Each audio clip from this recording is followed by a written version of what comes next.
moi c'est Justine Chupin et je me suis occupée de la MapMind dans le projet. Je m'appelle Anaïs Courtier, je me suis occupée de commenter les 2 photos pour notre projet. Moi c'est Salomé Carcassès et je me suis occupée de la prise de photos pour le projet scientifique. Moi c'est Alexis Dacuna et je me suis occupé de mettre en forme le projet. Je m'appelle Léa Canal et je me suis occupée de rédiger le carnet de bord.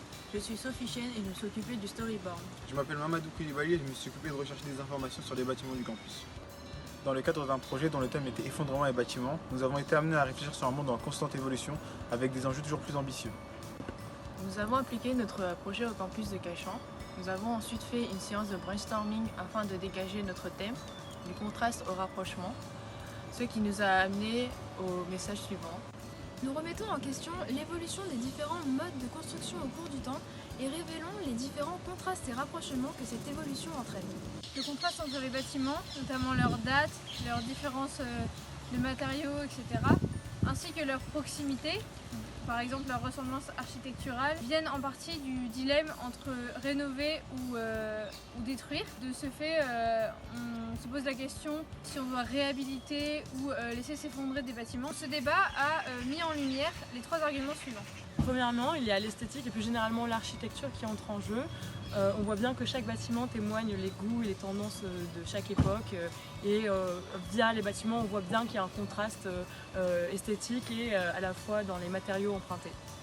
Deuxièmement, au fil du temps, on a pu voir qu'il y avait eu un progrès grâce à l'innovation, le progrès grâce à toutes les techniques qui se sont faites au sein de la construction. Et troisièmement, l'évolution se perçoit aussi à travers les besoins sociétaux qui répondent désormais à de nouvelles problématiques éthiques et environnementales. Donc pour conclure, on remarque que ces différentes évolutions entraînent de nombreux contrastes au niveau des bâtiments, que ce soit au niveau de la forme ou encore au niveau des matériaux utilisés. Cependant, malgré un fort contraste, on remarque que certains objectifs centraux tels que la durabilité ou l'esthétique permettent de rapprocher les époques entre elles. On passe alors du contraste au rapprochement.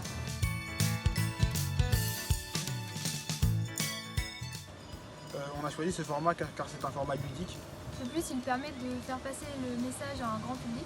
et il nous permet également d'avoir une suite logique pour faire passer notre message.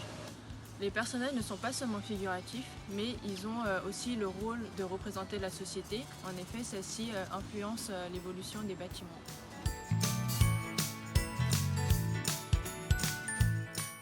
On a choisi cette photo puisque c'est le seul bâtiment du campus qui a réellement été abandonné et où on peut observer que la nature reprend ses droits. Ce bâtiment nous permet de nous rappeler à quel point les matériaux utilisés peuvent avoir des formes de plus en plus complexes et de plus en plus sophistiquées. Avec les connaissances que nous avons aujourd'hui, nous pouvons aussi associer ce genre de matériaux. Donc on a fait cette modélisation sur la deuxième photo afin de mettre en avant la rénovation et d'imaginer le monde de demain à travers une photo ou un bâtiment existant. Finalement, cette modélisation permet de mettre en avant le fait que la rénovation et la construction en général permet à un bâtiment de s'ancrer dans l'air du temps à travers par exemple la modernisation du bâtiment.